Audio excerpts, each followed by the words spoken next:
নমস্কার, কুকফিলিয়া ইউটিউব চ্যানেলে আপনাদের সকলকে স্বাগত জানাই। আশা করি সকলেই ভালো আছেন।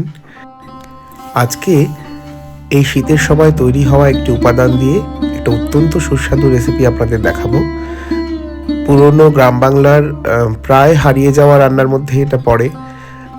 এই রান্নাটি আমি অনেককে দেখেছি যে লাউ পাতার মধ্যে বা কলা পাতার মধ্যে করে খেতে, কিন্তু এরকম বাটির মধ্যে বড়ি ভাপে করে খাওয়া খুব একটা দেখিনি।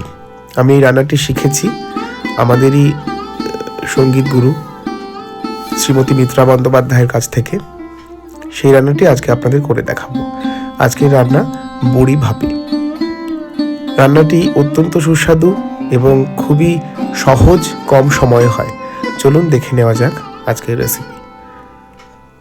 নিয়েছি বিউলির ডালের বড়ি, সর্ষের তেল, স্বাদ মতো নুন, চিনি এবং নিয়েছি জিরে বাটা এবং নিয়েছি শুকনো লঙ্কা বাটা, নিয়েছি অল্প একটু হলুদ এবং নিয়েছি কয়েকটা চেরা কাঁচা লঙ্কা। এইবার একটা কড়াই আমরা আঁচ দিয়ে তাতে 1.5 টেবিল চামচ মতো সর্ষের তেল গরম করে নেব এবং সেই তেলটা কড়াইয়ের গায়ে সুন্দর করে মেখে নিয়ে আমরা তার মধ্যে বিউলি ডালের বড়িগুলো, আমার বড়িগুলোতে কালো জিরে দেওয়া, আপনারা যে কোনো রকমের বড়ি, চাল কুমড়োর বড়ি, মানকচুর বড়ি, শুধু বিউলি ডালের বড়ি নিতে পারেন, সেটাকে মাঝারি আছে সুন্দর করে নাড়াচাড়া করে এইভাবে শ্যালো ফ্রাই করে ভেজে নিতে হবে। দেখে বোঝার চেষ্টা করুন, হালকা বাদামি রং ধরা পর্যন্ত ভেজে নেবেন। এতে বড়ি খুব সুসিদ্ধ হবে এবং খেতে স্বাদটা ভালো হবে। এবার একটা মিক্সিং বোল বা একটা মেশানোর বাটিতে জিরে বাটা, শুকনো লঙ্কা বাটা নিয়ে নিচ্ছি এবং তার সঙ্গে নিয়ে নিচ্ছি হলুদ গুঁড়োটা। আর এই প্লেটে কাঁচা লঙ্কাগুলো, চেরা কাঁচা লঙ্কাগুলো একটু সরিয়ে রাখছি, পরে আমরা ব্যবহার করব। এইবার এই মশলার মধ্যে আমরা দিয়ে দিচ্ছি স্বাদ অনুসারে নুন বা লবণ এবং দিয়ে দিচ্ছি চিনি।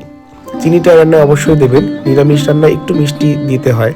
এবং তারপরে দিচ্ছি বেশ খানিকটা, প্রায় 3 টেবিল চামচ মতো সর্ষের তেল।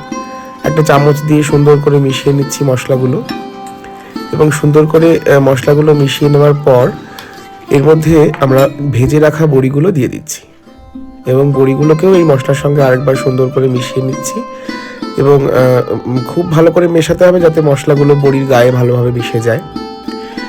বড়ির গায়ে মশলাগুলো ভালোভাবে মিশে গেলে আমরা যে প্লেটের মধ্যে মশলা পিষে রেখেছিলাম তার মধ্যে অল্প একটু জল দিয়ে প্লেটটা ধুয়ে দিয়ে দিচ্ছি এবং আরও একটু জল আমরা অ্যাড করছি। মোটামুটি ছোট বাটির আধ বাটি মতো জল আমি এখানে ব্যবহার করছি।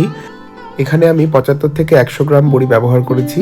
মাখা বড়িটা একটা স্টিলের বাটিতে ঢেলে দিচ্ছি। প্রসঙ্গত বলে রাখি, এই রান্না একটি একদম নিরামিষ রান্না। এখন যে বাটিটায় আমরা মশলা মেখেছিলাম সেই বাটিটা ধুয়ে আমরা আরো একটু জল দিয়ে দিচ্ছি। সব মিলিয়ে ওই ছোট বাটির আধা বাটির চেয়ে একটু বেশি জল আমরা ব্যবহার করেছি। আপনারা এই রান্নাটা এমন ভাবে করবেন যাতে যে পাত্রে রান্না হবে সেই পাত্রের তলার দিকে 1 থেকে 2 স্তরে বড়িগুলো সাজানো থাকে। তার চেয়ে উঁচু করে বড়ি দিলে রান্নাটি ভালো হবে না। এবং এর উপরে কাঁচা লঙ্কাগুলো সাজিয়ে দিচ্ছি, চেরা কাঁচা লঙ্কাগুলো, এবং তারপরে দিয়ে দিচ্ছি আরও একটু সর্ষের তেল, প্রায় 2 টেবিল চামচ মতো। এবং আপনারা চাইলে এই সর্ষের তেল একটু কম বেশি করতে পারেন আপনাদের স্বাস্থ্যসম্মত কারণে। এবার একটা কড়াইতে আঁচ দিয়ে তাতে জল দিয়ে, জলটা গরম হলে তার উপরে একটা র্যাক বসিয়ে ওই বড়ি মেশানো বাটিটা বসিয়ে দিচ্ছি এবং সেটাকে ভালো করে চাপা দিয়ে ঢেকে দিচ্ছি এবং এই কড়াটাকে একটা ঢাকনা দিয়ে ঢেকে দিচ্ছি যাতে ভাপটাতে রান্না হয়। মাঝারি আছে 20 মিনিট পরে তৈরি হয়ে যাবে এবং এরপরে আপনারা বাসনটা নামিয়ে উপর নিচ করে দেবেন। নিচ থেকে ঝোলটা উপরে, উপর থেকে বড়িগুলো নিচে, এমনি করে দেবেন। একদম সফট হয়ে যাবে এই মুহূর্তে বড়িগুলো। আপনারা ব্যবহৃত সর্ষের তেলের পরিমাণ কম বা বেশি করতে পারেন। আমি যেভাবে শিখেছি সেভাবেই শেখাচ্ছি, তাই দেখালাম। এরপরে উপরে আরও একটু কাঁচা সর্ষের তেল ছড়িয়ে দিচ্ছি এবং তারপরে পরিবেশনের পাত্রে ঢেলে নিচ্ছি। এই সমস্ত রান্না পুরোনো দিনে এইভাবেই করা হতো।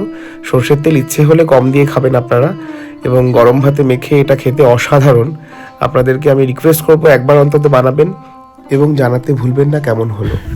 ভিডিওটি ভালো লাগলে অবশ্যই লাইক করবেন। আমার চ্যানেল সাবস্ক্রাইব করতে ভুলবেন না প্রতি সপ্তাহে নতুন রেসিপি পাবার জন্যে। সকলে খুব ভালো থাকবেন।